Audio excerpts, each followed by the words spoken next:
तो आज से हम एक नई मानवा स्टार्ट करने वाले हैं जो कि एक रिवेंज मानवा होने वाली है, पर ये बाकी रिवेंज मानवा से काफी ज्यादा अलग होने वाली है। हो सकता है इसके एक्सप्लेनेशन तुम्हें ज्यादा सही ना लगे क्योंकि ये मानवा थोड़ी सी अलग है, पर इसके बहुत ज्यादा चैप्टर नहीं है, इसीलिए अगर ये तुम्हें पसंद आती है तभी हम इसे कंटिन्यू करेंगे। वैसे तुम चाहो तो लाइक और सब्सक्राइब भी कर सकते हो। स्टोरी स्टार्ट होती है और हम एक लड़की को बिल्डिंग की छत पर देखते हैं जो कि रो रही होती है और फिर वो सॉरी डैड बोल के वहाँ से कूद जाती है, जिसके बाद हम न्यूज में देखते हैं कि मिडिल स्कूल की लड़की ने आत्महत्या कर ली है, जिसका रीजन था उसे बहुत भयानक तरीके से बुली किया जाना। उसे डॉग के कॉलर से बांधा जाता था और जली हुई सिगरेट खिलाई जाती थी और भी बहुत सारी चीजें की जाती थी, और वो ये बात किसी से ना बता सके इसके लिए उसके न्यूड्स का इस्तेमाल किया जाता था। लेकिन इन बुलीज का पता चल गया जिससे लोग बहुत ज्यादा शौक में हैं। जिसके बाद हम उसके डैड ली म्योन जिन को देखते हैं जो कि होंडा ग्रुप के वाइस चेयरमैन है, जिससे बहुत ज्यादा हंगामा हो गया है और वो अपनी बेटियों के अपराधियों के संबंध में कुछ कहने वाले हैं। सभी को लगता है वो उन्हें कड़ी से कड़ी सजा देंगे, लेकिन वो उन्हें माफ कर देते हैं। मैं अपनी बेटी को बुली करने वाले लोगों को माफ करता हूँ, मैं उन्हें माफ करता हूँ। बेशक मेरी बेटी ने एक बहुत कठिन कदम उठाया और एक पिता होने के नाते ये मेरे लिए बहुत ज्यादा दुखद है, पर क्योंकि अपराधी अंडर एज है मेरा मानना है उन्हें क्षमा करना ही सबसे अच्छा फैसला है। मेरा मानना है सोसाइटी में सीनियर होने के नाते मेरा उन्हें क्षमा करना ही सबसे सही है। मैं योर ओनर से भी विनती करता हूँ उनके साथ नरमी बरती जाए। मैं बस यही कहना चाहता हूँ और वो वहाँ से जाने लगते हैं। जो सुन के वहाँ खड़े सभी लोग बहुत ज्यादा हैरान हो जाते हैं और उनसे कहने लगते हैं आपकी बेटी के साथ ऐसा करने वाले लोगों को आप माफ कैसे कर सकते हैं? क्या आपके परिवार वाले इससे सहमत हैं? हम सभी आपके साथ हैं। पर मिस्टर ली कुछ भी नहीं कहते और वहाँ से चले जाते हैं और लोग उसे बहुत बुरी बुरी बातें कहने लगते हैं। तुम एक पिता कैसे हो सकते हो?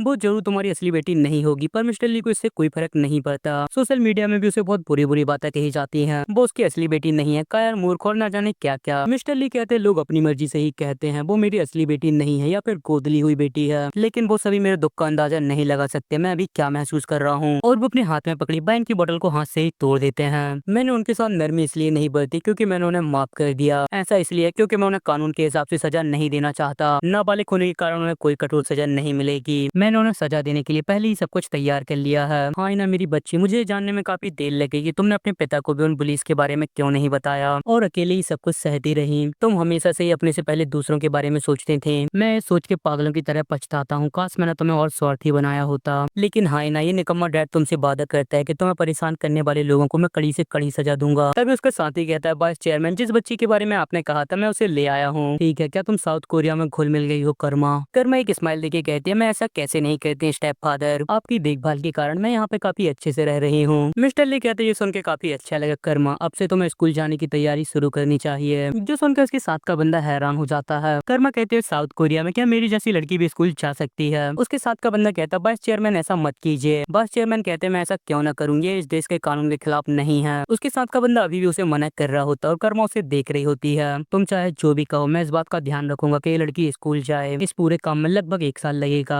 कर्मा तुम्हें भी धीरे धीरे जगह की आदत डाल लेनी चाहिए। उदाहरण के लिए क्या तुम्हें कोई दोस्त नहीं बनाने चाहिए? कर्मा कहते गुल गुल बातें करना बंद कीजिए और साफ तरह से बताइए कोई दोस्त नहीं, क्या आपका खेलने की चीज से यही मतलब है? जिसका तुम 1 साल बाद यूरो हाई स्कूल को देखते हैं। एक लड़की कहती है हमारी प्यारी च्यूंची, तुम्हें वो खाना खाना चाहिए जो तुम्हारे दोस्तों में देते हैं, तुम इसे क्यों नहीं पी रही? ये दूध प्रोटीन से भरा हुआ है। और हम उस लड़की को देखते हैं जो कि बहुत बुरी तरह रो रही होती है। क्या ऐसा इसलिए क्योंकि उसमें प्रोटीन की कमी है और वो उस लड़की के बाल काट के उसमें डाल देती है। और जियोन उसे मन में गाली दे रही होती है सांगयोन बिच तुम पागल हो गई हो। सांगयोन कहती है इसे खाओ ये काफी टेस्टी है। जियोन डरते हुए कहती है लेकिन ये बहुत पहले एक्सपायर हो गया है और इसमें, और हम देखते हैं उसमें बालों के साथ साथ कीड़े भी होते हैं जो देखकर उसे उल्टी आने लगती हैं। सांगयोन कहती है क्या तुम इसे खाने से पहले ही उल्टी आ रही हैं? जियोन कहती है प्लीज मैं इसे नहीं खा सकती, ये दूध एक्सपायर हो गया है। जियोन कहती है तुम्हारा क्या मतलब है ये खराब हो गया है? क्या तुम्हें पता नहीं है चीज कैसे बनता है? ये खराब नहीं हुआ, ये बस पुराना है। मैं तुम्हें अच्छी चीजें खिलाना चाहती हूँ, ये तुम्हारी दोस्त की फीलिंग है। अब तो तुम्हें समझ आ गया ना, या फिर जब मैं सीजर से तुम्हारे बाल काट दूं तब समझ आएगा। और सांगयोन उसके बाल काटने के लिए बढ़ने लगती है और जियोन डर के कहती है ठीक है मैं इसे खा लूंगी। एक लड़की कहती है ये लोग सच में पागल हो गए हैं, क्या हमें टीचर को इस बारे में नहीं बताना चाहिए? उसके साथ की लड़की कहती है नहीं तुम्हें ऐसा नहीं करना चाहिए, क्या तुम्हें पता नहीं है सांगयोन वही लड़की है जिसने मिस्टर ली की डॉटर को मारा था और उसे सजा भी नहीं मिली।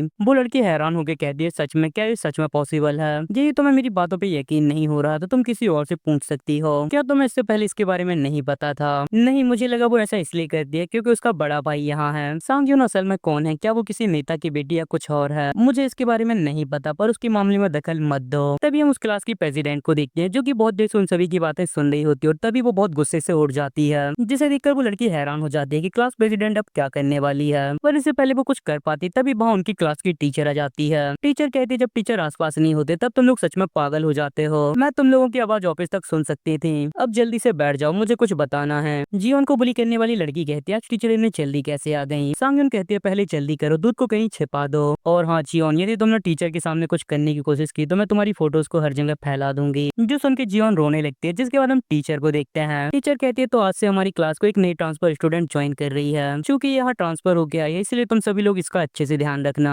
ट्रांसफर स्टूडेंट, क्या तुम अपने बारे में कुछ कहना चाहती हो? कर्मा कहती है मैं नॉर्थ कोरिया से यून कर्मा हूँ, तुम सभी लोगों से मिलकर अच्छा लगा। जिसके बाद हम मिस्टर ली को देखते हैं। उनके साथ का बंदा कहता है वाइस चेयरमैन अभी भी देर नहीं हुई है, प्लीज इसके बारे में एक बार और सोच लीजिए। उसे नॉर्थ कोरिया के बच्चों की जेल में वापस भेज देना चाहिए। इसके बारे में फिर से सोचिए, यदि आप ऐसी लड़की को अपनी बेटी बना लेंगे तो आपके लिए बहुत सारी प्रॉब्लम खड़ी हो जाएंगी। मिस्टर ली कहते हैं चीफ बेक, क्या आपको लगता है मैंने एक बच्ची को अडॉप्ट किया है? जिसमें चीफ बेक हाँ करता है मैंने किसी बच्ची को गोद नहीं लिया, मैं असल में एक शिकारी कुत्ता लेके आया हूँ। जिसके बाद हमें कर्मा के बारे में पता चलता है, जो कि 2018 में पेट्रोलिंग करते समय हाँ नदी के किनारे मिली थी, जिस पर नॉर्थ कोरियाई ऑफिसर ने एक्सपेरिमेंट किए थे, जिससे उसके दिमाग के कई हिस्से डैमेज हो गए, जिससे वो एक साइकोपैथ में बदल गई। जिसका नतीजा निकला कि उसे दर्द और शर्म कुछ भी महसूस नहीं होती। जब वह मिली थी तब उसकी टी शर्ट में खून के धब्बे लगे थे। उसमें लगी डीएनए और मामले की जाँच करने के बाद पता चला कि उसने 13 लोगों को मार दिया था, लेकिन वो बस 13 साल की नाबालिग थी, इसीलिए उसे बच्चों की जेल में भेज दिया गया। पर वहाँ भी अपनी हालत के कारण उसे बहुत सारी प्रॉब्लम का सामना करना पड़ा, जहाँ पे भी उसने बहुत सारे लोगों को मारा और उसे कंट्रोल करना भी काफी मुश्किल था, जिस कारण उसे सियोल की बच्चों की जेल में निगरानी में रखा गया। तब कहीं उस पर काबू पाया गया और रिहाई के बाद भी उसे कई कानूनी चीजों का ध्यान रखना है। जिसके बाद हम देखते हैं सांगयन कर्मा को देख के हंसती है, एक और दिलचस्प लड़की। सभी लड़कियां भी उसे देख के काफी हैरान होती है कि वो कितनी खूबसूरत है। जिसके बाद पूरे स्कूल में खबर फैल जाती है कि एक ट्रांसफर स्टूडेंट आई है जो कि काफी खूबसूरत है। सभी लड़कों को भी इसके बारे में पता चल जाता है और वो सभी कर्मा को देखने के लिए जाने लगते हैं, जो देखकर टीचर उन्हें भगाने लगती है। एक लड़की कहती है कि ये लड़की कब सुधरेंगे, वैसे कर्मा तुम्हारी भाषा से पता ही नहीं चलता कि तुम नॉर्थ कोरिया से हो। उसके साथ की लड़की भी कहती है जिन नॉर्थ कोरिया के लोगों को मैं जानती हूँ उनकी भाषा काफी अलग है, क्या तुमने साउथ कोरिया की भाषा कहीं से सीखी है? कर्मा कहती है हाँ मैंने ड्रामा से इसके बारे में सीखा है। वो लड़की कहती है तुम कितनी स्मार्ट हो, क्या तुम हमारे लिए एक बार नॉर्थ कोरिया में कुछ बोल सकती हो? और वो उन्हें नॉर्थ कोरिया भाषा सुना देती है, जिससे वो लड़की काफी खुश हो जाती है। जीवन कहते हैं क्योंकि ट्रांसफर स्टूडेंट मेरे बगल में है इसलिए यहाँ काफी शोरगुल है, जिसका मतलब शायद ये ब्रेक आसानी से निकल जाएगा। मुझे काफी जलन हो रही है, काश मैं भी बिना किसी चिंता के उनकी तरह हंस पाती। यदि पॉसिबल हो सके तो काश मैं भी उस ट्रांसफर स्टूडेंट की तरह सुंदर और पॉपुलर हो पाती। तभी सांगयन वहाँ पे आती है, तुम लोग किस तरह की मजाकिया बातें कर रही हो, मुझे भी अपने साथ हंसने दो। और उसे देख के कर्मा के पास खड़ी लड़कियों की हालत खराब हो जाती है। जीवन भी उसे देख के बहुत ज्यादा डर जाती है। सांगयन कहती है हेलो कर्मा, तुम्हारा साउथ कोरिया में स्वागत है, तुम तो सच में काफी सुंदर हो, बिल्कुल एक नाजुक सुंदर लड़की की तरह, तुम हमारे ग्रुप को क्यों नहीं ज्वाइन करती? और कर्मा भी इसके लिए मान जाती है, एक ग्रुप, ये तो काफी ज्यादा मजेदार है। सांगयन को कर्मा से बात करते देख जीवन बहुत बुरी तरह डर रही होती है। ट्रांसफर स्टूडेंट उनसे बात कर रही है, यहाँ तक कि पुलिस का भी अपना सिस्टम है, लेकिन सांगयन ऐसा क्यों कर रही है? ट्रांसफर स्टूडेंट काफी भोली है, क्या वो ठीक रहेगी? और हम देखते हैं कर्मा उन्हें बहुत ही कोल्ड लुक दे रही होती है, जिसके बाद हमें सांगयन जिन के बारे में पता चलता है, जो कि न्यूगन ट्रेडिंग कंपनी के प्रेसिडेंट की पहली बेटी है और ये कर्मा का पहला टारगेट होने वाली है। कर्मा कहती है भी सच में बहुत ज्यादा बुरी है, उसके चेहरे के साथ क्या है? मिस्टर बेग कहते तो हम कंटिन्यू करते हैं। सांगयन जू की बात करें तो जिसने मिस आइना को सबसे ज्यादा बुली किया है, ये लड़की उनमें से एक है। जैसा कि मिस की डायरी में लिखा है, वो अक्सर उनके पेट पर लात मारती थी। और ये ध्यान देने वाली बात है कि ये वही लड़की है जिसने मिस आइना के गले में कुत्ते का पट्टा बांध के उन्हें डराने और धमकाने की कोशिश की थी, पर इसने मिस को बाकी बुलियों के हिसाब से बहुत ज्यादा बुली नहीं किया। पर इसमें भी कोई शक नहीं है कि ये लड़की भी मिस को बुली करने में शामिल थी। अभी सांगयन यूरो हाई स्कूल में है, उन 4 स्कूलों में से एक जहाँ कर्मा को भेजा जाना है, तो मैं उस स्कूल में भेजने का काम लगभग पूरा हो गया है। हमने इस बात का भी ध्यान रखा है कि तुम सांगयन की क्लास में जाओ। उसे देख के ऐसा लगता है जब कर्मा ट्रांसफर होकर जाएगी तब वो जरूर कर्मा के पास आने की कोशिश करेगी। कर्मा कहती है इसका सीधा मतलब जब वो मेरे पास आएगी तब मुझे उसके शरीर को चोट और घावों से भर देना है। मिस्टर ली कहते हैं नहीं, तो मैं ऐसा नहीं करना, मेरी बात पे ध्यान दो, तो मैं सबसे पहले ये करना है, मेरी बात सुनो, तुम्हारा जवाब ये होगा। और कर्मा यून से कहती है चलो दोस्त बने, जो सुन के यून खुश हो जाती है, तो तुम हमारे ग्रुप में शामिल हो रही हो? कर्मा कहती है हाँ मैं शामिल हो जाऊंगी, और यून उसे गले लगा लेती है। यून के साथ की लड़की कहती है सांगयन फिर से अच्छा बनने का नाटक कर रही है। यून कहते हैं ऐसा इसलिए क्योंकि कर्मा बहुत ज्यादा अच्छी है। वैसे कर्मा, क्या तुमने अपना परिचय जीवन से नहीं कराया जो तुम्हारी बगल में बैठी हुई है? जो सुन के जीवन डर जाती है। कर्मा कहती है हाँ हमने थोड़ी बहुत बात की है। यून कहती तो ऐसी बात है तो ताकि तुम जीवन के साथ दोस्ती बढ़ा सको, चलो एक मजेदार खेल खेलते हैं। और वो अपनी साथ की लड़कियों को कुछ इशारा करती है और वो जीवन के सिर में एक पॉलीथिन ढाक देते हैं, जिससे वो चिल्लाने लगती है। कर्मा कहती है तुम लोग क्या कर रहे हो? सांगयन कहती है तुम इसे हमारे डिसेबल दोस्त की मदद कह सकती हो, क्या तुम्हें पता हमारी जॉन बड़ी मुश्किल से ही एक आंख से देख पाती है और उसे दिशा की भी समझ नहीं है, जिससे वो बेवकूफी भरे तरीके से मेरी मेज से टकरा गई और मेरे कीमती आईफोन को गिरा दिया। खैर किस्मत से मेरे फोन के साथ कुछ नहीं हुआ, लेकिन जीवन की सेफ्टी के लिए क्या हमें ऐसा दोबारा होने से रोकना नहीं चाहिए? तो मैंने सोचा क्यों ना उसे डेस्क से दूर रहने की तैयारी क्यों ना कराई जाए, यहाँ तक कि आंखें बंद होने पर भी। जीवन तुम एक कर सकती हो, मैंने तुम्हें शेयर करने के लिए वो स्पेशल दूध दिया था ना, बस डेस्क से बिना टकराए दूसरी तरफ पहुंच जाओ, ये बहुत आसान है। लेकिन हर बार डेस्क से टकराने से तुम्हें एक चोट लगेगी और वो उसे धक्का दे देती है, जिसके बाद जियोन आगे बढ़ने लगती है और तभी वो डेस्क से टकरा जाती है और सांगयन उसे पीछे से एक किक मार देती है, जिससे वो गिर जाती है और एक और डेस्क से टकरा जाती है। तो सांगयन दोबारा उसके पास आके उसके फेस पे किक कर देती है, जिससे वो रोने लगती है और ये उनके साथ की लड़कियां उसका मजाक उड़ा के उस पर हंसने लगती हैं और क्लास की लड़कियां बस उन्हें ऐसा करते हुए देखती रहती हैं। क्लास प्रेसिडेंट उन्हें शायद ऐसा करने से रोकना चाहती है, पर शायद वो किसी कारणवश ऐसा नहीं कर पाती। तभी उन कहती है, कर्मा तुम भी इसे एक बार मारो, तुम और मैं एक साथ, इससे हमारी जोन को पहले से बेहतर होने में मदद मिलेगी। लंच के समय हम इसके सिर पर पॉलिथीन बांध के इसे लड़कों के वॉशरूम में फेंक देंगे। जो सुन के कर्मा कुछ नहीं कहती और बस उसे देखती रहती है। तभी क्लास प्रेसिडेंट कहती है, क्या वो लोग पागल हो गए हैं, तुम लोग ये सब बंद करो, इतना काफी है। पर इससे पहले वो अपने वर्ड को कंप्लीट कर पाती, कर्मा ही उनसे कहती है, ये सब बंद करो, तुम अपने कमजोर फ्रेंड के साथ ऐसा क्यों कर रही हो। यहाँ तक कि छोटे बच्चे भी जानते हैं कि उन्हें अपने दोस्तों को बुली नहीं करना चाहिए, और तुम इतनी बड़ी होके क्या कर रही हो, अब उसे छोड़ दो। पर यून उसकी बातों को सुन के शौक हो जाती है। कर्मा कहती है, क्या तुमने सुना नहीं मैंने क्या कहा, अब उसके हाथ को छोड़ दो और उससे माफी मांगो, अभी के अभी उससे माफी मांगो। और उसकी बात सुन के सारी क्लास की लड़कियां हैरान हो जाती हैं। सांगयुन भी उसकी बात को सुन के थोड़ी देर के लिए शौक में रहती है। तू क्या कह रही है कमीनी, और वो जियोन को धक्का देके उसके पास चली जाती है। क्या नॉर्थ कोरिया के लोग हमेशा इन्हें ना समझ होते हैं, या फिर नॉर्थ कोरिया में कोई पुलिस नहीं होते।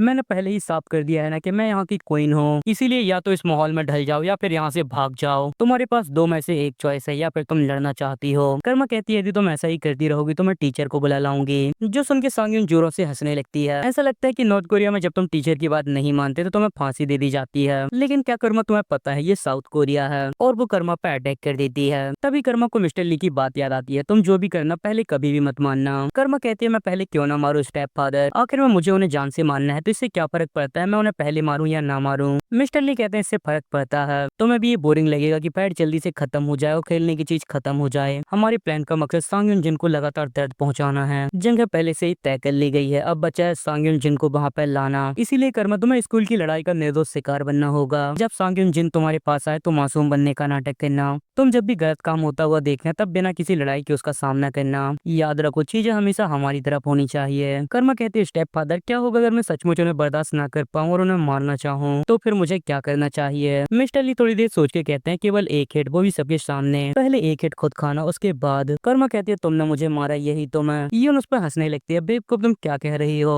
तभी उनकी क्लास में कोई आ जाता है जो उन्हें जिम क्लास के लिए तैयार होने के लिए कहता है। टाइम टेबल थोड़ा बदल गया है, जल्दी करो और तैयार हो जाओ। यून कहती है, जिम क्लास का टेस्ट आज है क्या। उसके साथ की लड़की कहती है, वो लोग चीजें इतने खराब तरीके से क्यों संभालते हैं। यहाँ कर्मा दोबारा मिस्टर ली की बातों को सोच रही होती है, लेकिन कर्मा तुम्हें ऐसा करने से पहले कम से कम एक हफ्ते रुकना होगा। हमारे प्लान का पॉइंट यही है कि तुम्हें उनके शिकार की तरह दिखाया जाए। अगर तुम अपने गुस्से के कारण चीजें बिगाड़ देते हो तो मैं तुम्हें माफ नहीं करूंगा। खैर ये तुम्हारे लिए मुश्किल नहीं होगा क्योंकि तुम्हें तुम्हारी कंडीशन के कारण दर्द महसूस नहीं होता। कर्मा गुस्से से कहती है, लेकिन स्टेप फादर मुझे गुस्सा आ रहा है, मैं तुम्हें मौत के घाट तक ले जाऊंगी। जो सुन के कर्मा उसे एक कोल्ड सा लुक देती है, जिसके बाद हम यून को देखते हैं जो कि सिगरेट पी रही होती है। जिम क्लास के बीच छिप के सिगरेट पीना सबसे अच्छा है, मैंने सही कहा ना हमारी प्यारी जियोन। और हम देखते हैं वो जियोन के ऊपर बैठ के सिगरेट पी रही होती है, जिससे जियोन की हालत काफी खराब होती है। आज तुम्हें अपनी गलती के कारण लात खाकर बुरा लगा होगा ना, मुझे माफ करना, इसकी भरपाई के लिए मैं तुम्हें फ्री सिगरेट पीने की इजाजत दे रही हूँ। और हम देखते हैं उसके सामने काफी सारी सिगरेट डली होती हैं, जो यून उसे खाने के लिए कहती है। यून कहती है, क्या हुआ, ये तो बची वाली सिगरेट भी नहीं है, ये तो नई वाली है। तभी कोई उस तरफ आने लगता है। एक मिनट, मैंने अभी किसी के कदमों की आवाज सुनी, जो सुन के वो लोग घबरा जाती हैं। यून कहती है, क्या हम पकड़े गए। उसके साथ की लड़की कहती है, वो चीज यहीं आ रही है, पहले सिगरेट फेंको। और तभी कोई उनके सामने आ जाता है, जो देख के यून हैरान हो जाती है और कहती है, बहुत देर हो गई, तुमने मुझे डरा दिया क्लास प्रेसिडेंट। क्लास प्रेसिडेंट उन्हें गुस्से से देखती है और कहती है, तुम लोग क्या कर रही हो, जिसे देख के जियोन रोने लगती है। यून कहती है, क्लास प्रेसिडेंट क्या तुम हम अपनी क्लास प्रेसिडेंट की पावर का यूज करके रोकने आई हो। और तभी हम देखते हैं क्लास प्रेसिडेंट खुद ही सिगरेट पीने लगती है, ये बेकार बच्चे।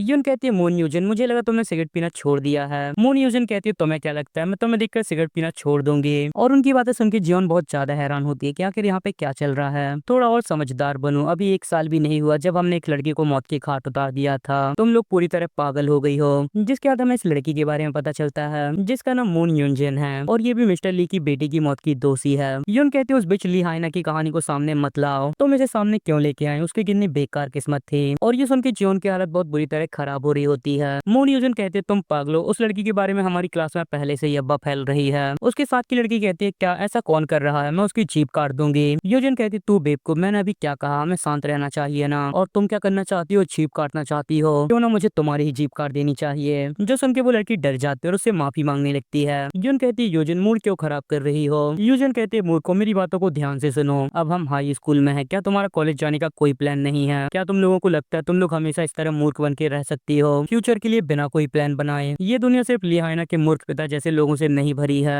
इसीलिए अगर तुम बेवकूफी भरे काम करना चाहते हो तो मुझे अपने झमेले में मत फंसाओ। यून सोचती है मुझे फिर से लेक्चर दे रही है। जब से हम हाई स्कूल में आए हैं तब से तुमने हमें बड़ी मुश्किल से ही पहचाना है। सच में मून यूजन मिडिल स्कूल से ही ऐसी थी, पीछे की सीट पर बैठ के सीधा होने का दिखावा करना और मुझे बुरा आदमी बना दिया जो गंदा काम करता है। लेकिन जब कोई आसपास नहीं होता तब वो मुझसे भी बदतर हो जाती और हम देखते हैं वो किसी को चलती हुई सिगरेट खिला रही होती है। वह बहुत ही घिनौने को दिया है, मैं सच में उसे बिल्कुल ही पसंद नहीं करती। तभी यूजन कहती यून तुम क्या देख रही हो, तुम मुझे तुम्हें मारने के लिए मजबूर मत करो। जो सुन के यून डर जाती है वो मैं बस माफी चाहती हूँ। यूजन कहती चलो तो फिर ठीक है, सिर्फ इसीलिए लाइन क्रॉस मत करो क्योंकि मैं कुछ समय से नर्म हो गई हूँ। क्योंकि तुम लोग इसे लगातार बुली करते रहते हो इसलिए मेरा खुद को रोक पाना काफी मुश्किल होता जा रहा है। तुम लोगों को पता है ना इन बेवकूफों को मानने से हमारा ही नुकसान है। जीवन तुम क्या कर सकती हो, जिंदगी इतनी पेनफुल है ना। यदि तुमने किसी से बता के मेरी जिंदगी में प्रॉब्लम खड़ी करने की कोशिश की तो मैं तुम्हें जान से मार दूंगी। तो मैं समझ आया ना। और वो उसके हाथ पे अपना पैर रख देती है जिससे जीवन को दर्द होने लगता है और वो अपना हाथ छुड़ाने लगती है, लेकिन यूजन अपना पैर नहीं हटाती। जीवन कहती है मैं कसम खाती हूँ मैं कोई भी प्रॉब्लम क्रिएट नहीं करूंगी, मैं स्कूल में किसी को भी इसके बारे में नहीं बताऊंगी। और यूजन अपना हाथ हटा लेती है जिससे जीवन अनबैलेंस हो जाती है और यून उससे गिर जाती है जिससे वो गुस्सा होकर उसे मारने लगती है। तू बिच तूने मुझे गिराने की हिम्मत कैसे की?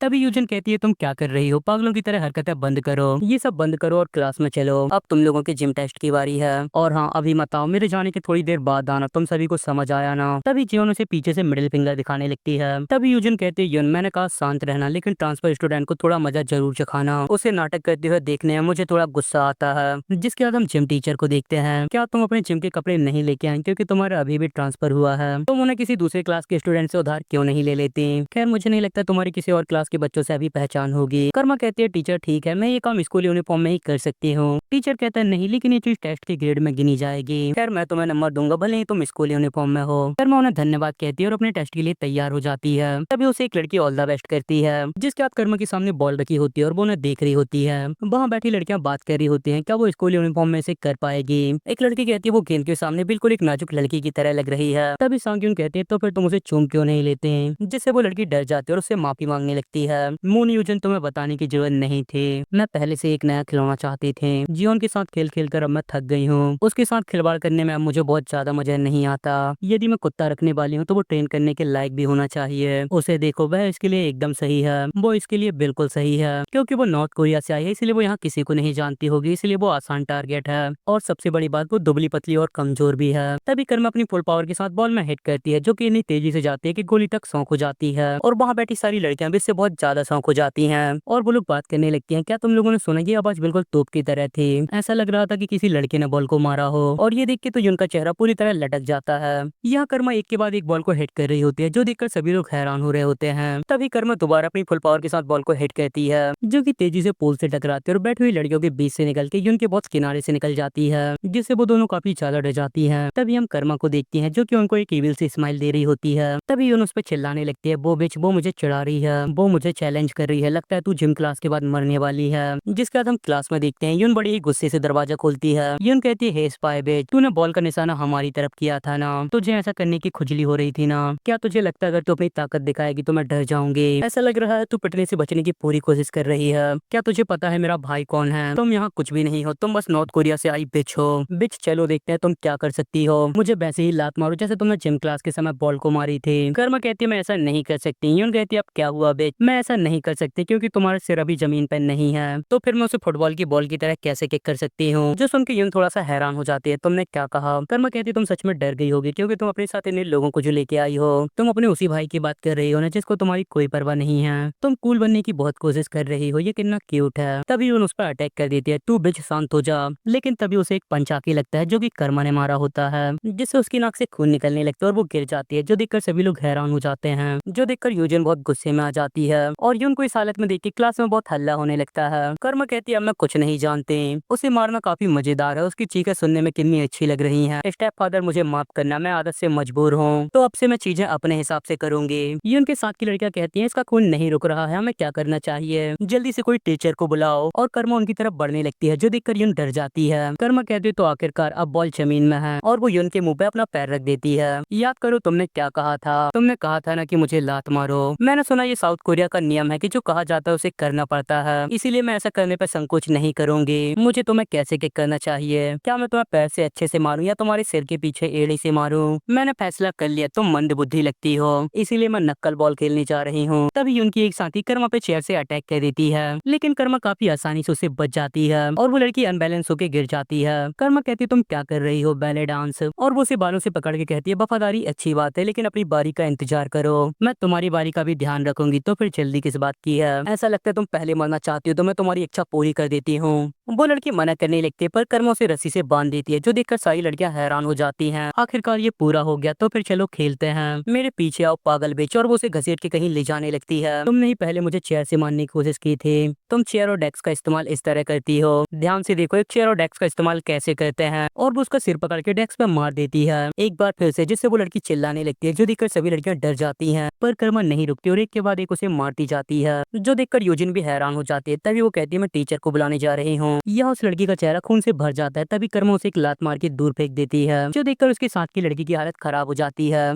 कर्मा कहती है अब अगली बारी हमारी राजकुमारी की है, और कर्मा उसकी तरफ बढ़ने लगती है। वो लड़की कहती है मैं क्यों, मैंने कुछ भी नहीं किया। कर्मा कहती है कुछ नहीं, क्या तुम्हें लगता है मैं अंधी हूँ? मैंने तुम्हें अपने पीछे परेशान करने वाले चेहरे बनाते हुए देखा है, अब ये सब बंद करो और मेरे पास आओ। जो सुन के वो लड़की बहुत बुरी तरह डर जाती है। कर्मा कहती है यदि तुम नहीं आने वाली तो फिर मुझे ही आना पड़ेगा, और कर्मा उसके पास जाने लगती है, जिससे वो लड़की डर के पीछे होने लगती है और गिर जाती है। कर्मा कहते हैं साउथ कोरिया की लड़कियों का नीचे का शरीर कितना कमजोर है, ऑरेंज बालों वाली लड़की पहले गिर गई थी, इन पैरों के साथ तुम ठीक तरह से भाग भी नहीं सकती। तभी उस लड़की को अपने पास एक कटर दिखता है और वो उसे उठा लेती है। अब मेरे और पास मत आना, अगर तुम मेरे पास आई तो मैं तुम्हें इससे काट दूंगी। और उसके पास कटर देखते सभी लड़कियां डर जाती हैं। मैं मजाक नहीं कर रही, मैं तुम्हें सचमुच काट दूंगी, मैं तुम्हें काट दूंगी, मैं तुम्हें सच में काट दूंगी। पर कर्मा नहीं रुकती, सच में? तो फिर कोशिश करो, मुझे काटो। जो सुन के वो लड़की बहुत बुरी तरह डर जाती है और कर्मा उसकी तरफ बढ़ने लगती है। जैसा सोचा था, तुम बस बातें कर सकती हो। पर तभी वो लड़की कर्मा पे अटैक कर देती है, जो देखकर सभी लोग हैरान हो जाते हैं। और कर्मा उसके हर एक अटैक से बड़ी आसानी से बच रही होती है। तभी वो लड़की कर्मा पे सीधा अटैक करती है, पर इस बार कर्मा उसके हाथ को पकड़ लेती है और उसे उठा के पटक देती है, जिससे उसके हाथ से कटर छूट जाता है, जिससे उसकी हालत खराब हो जाती है। पर कर्मा यहाँ भी नहीं रुकती, वो उसके बालों को पकड़ के उसे उठा लेती है। साउथ कोरिया की लड़कियां बहुत नाटक करती हैं। बस कुछ समय पहले तो तुम मारने की बात कर रही थी, लेकिन चिंता मत करो, मुझे पता है कौन कब मरता है, क्योंकि मैंने पहले मर्डर किया है। लोग इतनी आसानी से नहीं मरते, रोना बंद करो, चलो शुरू करें हम जो कर रहे थे। और कर्मा उसकी पीठ में एक लात मार देती है, जिससे उसकी नाक से खून निकलने लगता है और वो लॉकर में जाके टकरा जाती है।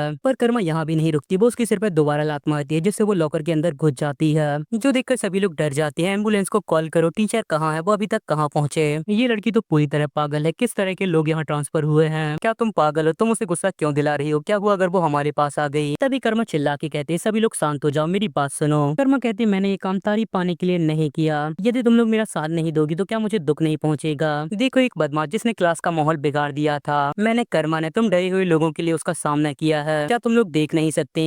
तुम कमजोर लड़कियों को असल में मेरा आभारी होना चाहिए, क्या ये सही बात नहीं है? यह दूसरी तरफ यून की हालत बहुत ज्यादा खराब होती है। तुम कब तक और मरने का नाटक करने वाली हो? क्या तुमने भालू या कुछ और देख लिया है? यदि तुम्हारे अंदर जान है तो जल्दी उठो। जिस व्यक्ति ने फाइट किया और जिसने पिटाई खाई वो दोनों अलग अलग हैं, किसी कारण तुम्हारे साथियों को ज्यादा पीटा गया। असल में तो टीम के लीडर को इसकी जिम्मेदारी लेनी चाहिए। जब वो लड़ाई में हार जाते हैं तब तो उन्हें फांसी दी जाती है ना, और कर्मा यून के पास आ जाती है, पर वो वहाँ से निकल जाती है। क्या सांगयून कहाँ है? यह यून घुटनों के बल चलते चलते डोर के पास आ जाती है। मुझे मेरे भाई को कॉल करनी है, ये पूरी तरह पागल हो गई है। उस पागल बिच ने मुझे जान से मारने की कोशिश की, और वो दरवाजा खोल के बाहर जाने की कोशिश करने लगती है, पर दरवाजा नहीं खुलता। ये दरवाजा क्यों नहीं खुल रहा, कोई उसे खोलो। तभी कर्मा दौड़ के आती है और उसे किक मार देती है, जिससे यून दरवाजे के साथ बाहर जाके गिरती है। कर्मा उसका कॉलर पकड़ के कहती है यून तुमने मुझसे कहा था ना, क्या मैं लड़ सकती हूँ? तुम्हें इस बारे में क्या लगता है? जब मैं तुम्हें पेट दूं तब इसका आंसर देना। और यून उसे रोकने लगती है, रुक जाओ, पर कर्मा नहीं रुकती और उसके फेस पे पंच मारने लगती है, जिससे उसके मुंह से खून निकलने लगता है, जो देखकर वहाँ खड़ी लड़कियां डरने लगती हैं। और कर्मा उसे मारते हुए कहते हैं तुम मुझे आंसर क्यों नहीं दे रही हो, कुछ कहो, तुम बेवकूफ आंसर दो। जिसके बाद हम मिस्टर ली को देखते हैं, जो कि यून कर्मा की साइकोलॉजिकल एवोल्यूशन रिपोर्ट देख रहे होते हैं। डॉक्टर केन और डॉक्टर सुन के साइकोपैथ वर्गीकरण के हिसाब से एक्सप्लोसिव साइकोपैथ भी इसके अंडर आते हैं। दूसरे किलर से अलग इन्हें लाल खून और चीखों से बड़ा मजा आता है, और वो उनकी तलाश करते रहते हैं। और वो चीज जिसमें यून कर्मा को सबसे ज्यादा मजा आता है वो है बेहोश आदमी का चेहरा। तभी कर्मा यून का चेहरा देख के बहुत ज्यादा खुश हो जाती है। तुम तुम बहुत ज्यादा सुंदर लग रही हो।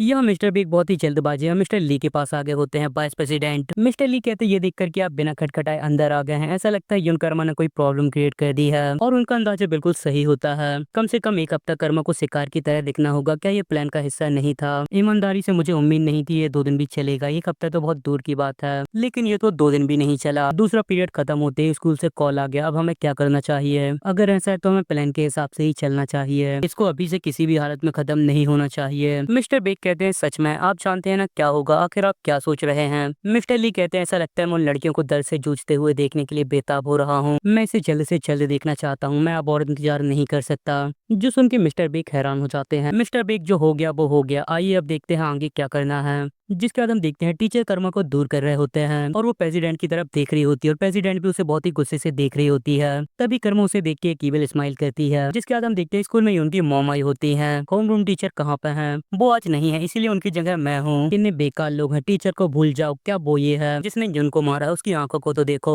वो आखिर किसे घूर रही है। तुम हमारे युनजुन के चेहरे का क्या करोगी? यदि तुम्हारे कारण हमारे युनजुन की शादी नहीं हुई तो इसकी जिम्मेदारी तुम लोगी। हाँ पूरी तरह। लेकिन युन की शादी के लिए समस्या है, उसकी पर्सनैलिटी बहुत बुरी है। ये पागलपन है। तुम भले ही माफी मांग लो पर ये काफी नहीं है। टीचर कहते हैं आप प्लीज शांत हो जाइए। मैं शांत हो जाऊं? जब मेरी बेटी पिट रही थी तब आप कहाँ थे? और तुम, ऐसा लगता है तुम्हें पता नहीं दुनिया कितनी डरावनी है और तुम मूर्ख बनने का नाटक कर रही हो। क्या तुम्हें पता है मेरे पति कौन है? वो न्यूविंग कॉर्पोरेशन के प्रेसिडेंट हैं। वो इस स्कूल के प्रिंसिपल के भाई जैसे हैं। क्या तुम्हें पता है तुमने किसके साथ पंगा लिया है? मैं तुम्हें बताती हूँ। वाइस प्रिंसिपल इसके पेरेंट्स को बुलाइए। और प्रिंसिपल कर्मा के पेरेंट्स को कॉल करने लगते हैं। पर तभी कर्मा रोने लगती है। तुम किस बात पर रो रही हो? कर्मा कहती है तुम सब कितने बुरे हो। मैं हूँ असल में जिसके साथ गलत हुआ है। आप लोगों को समझ क्यों नहीं आ रहा? मैं तो बस अपने आप को बचा रही थी। युन की मोम कहती है तुम क्या बकवास कर रही हो? तभी कर्मा अपनी शर्ट खोल के दिखाती है। ये देखिए, ये वो है जो युन ने मेरे साथ किया है। टीचर कहते हैं ये क्या है? क्या ये सिगरेट के जलने के निशान हैं? ये सब क्या है? उस लड़की के शरीर में बहुत सारे जलने के निशान हैं। युन कहती है नहीं मैंने ऐसा नहीं किया। कर्मा सोचती है हाँ तुम बहुत ज्यादा कंफ्यूज होगी, तुम्हें ये समझ में नहीं आया होगा। अच्छा वो स्कूल जाते समय मैंने खुद को थोड़ा चला लिया था। आपने देखा स्टेप फादर, इससे आपके प्लान में काफी मदद मिलेगी। एक हफ्ते का इंतजार क्यों करना है जब मेरा शरीर कोई दर्द ही महसूस नहीं कर सकता?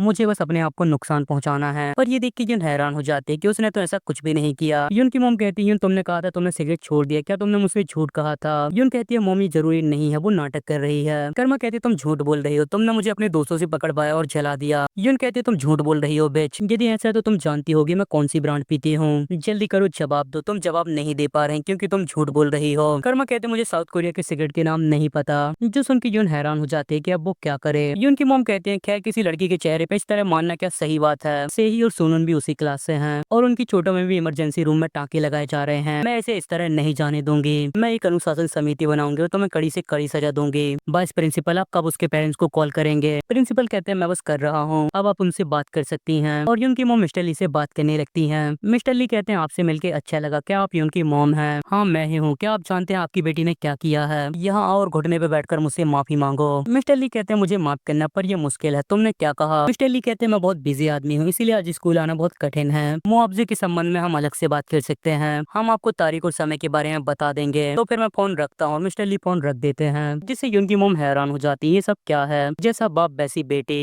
युन कर्मा अपने आप को तैयार कर लो। मैं नहीं जानती तुम्हारे पिता कौन है, लेकिन मैं इस बात का ध्यान रखूंगी तुम जीवन भर अपना सिर ऊपर ना कर सको। मेरी बात को याद रखना।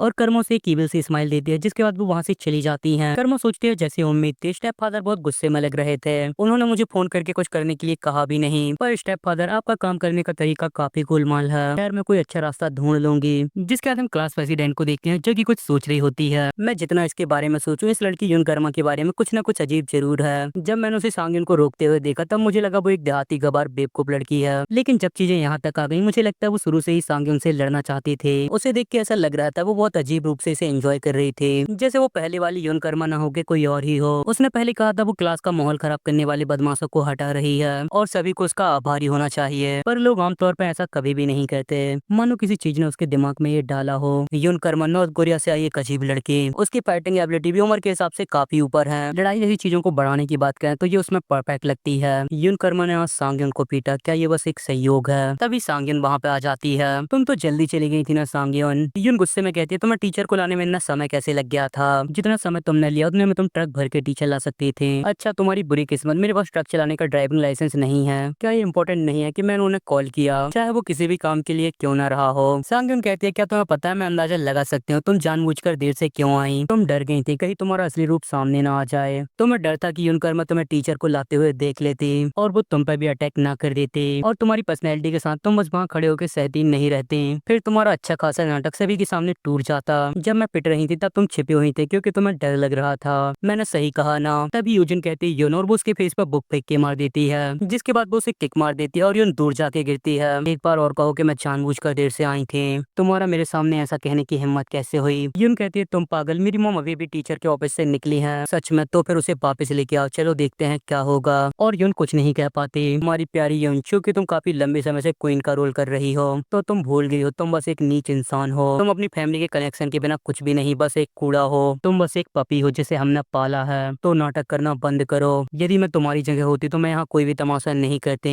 तुम अपने भाई स्कूल के बॉस से जाके मदद क्यों नहीं मांगते। मैं ऐसा ही करने वाली थी और वो वहाँ से जाने लगती है। क्या एक पप्पी लानत है, तुम बकवास कर रही हो। मैं बेवकूफ थी जो तुम्हें अपना फ्रेंड मानती थी। हाँ, ली मयूंग जिन, उसकी बेटी मरने के बाद भी वो लोगों के प्रति बहुत ज्यादा नरम था। क्या कर्मा के पीछे असल में ली मयूंग जिन है? ये इस बात पर निर्भर करता है कि सांगयुन का भाई आज क्या करेगा। चलो देखते हैं क्या होगा। ऐसा भी नहीं है कि अभी बहुत ज्यादा देर हो गई है। जिसके बाद हम युन के भाई को देखते हैं जो कि उसे देख के हंसने लगता है। तुम तो बहुत ज्यादा बदसूरत लग रही हो, क्या तुमने अपना सूजा हुआ चेहरा देखा है। युन कहती है लानत है, तुम्हारी बहन पिट गई और तुम हंस रहे हो। क्या बकवास है, चिल्लाना बंद करो, मेरे कान दर्द कर रहे हैं। तुम रोड बेचे सीनियर की क्लास है, क्या तुम्हें अभी भी समझ नहीं आया। मुझे मारना तुम्हें चुनौती देना है। खैर तुम गलत नहीं हो, लेकिन मैं क्या कर सकता हूँ, मेरे अंदर मोटिवेशन की कमी है। युन कहती है कैसा मोटिवेशन, क्या वो बिच खूबसूरत है। और युन उसे कर्मा की फोटो दिखाती है, क्या ये वही है। मेरे मुंह में तो पानी आ रहा है। क्या अब तुम्हें मोटिवेशन मिला।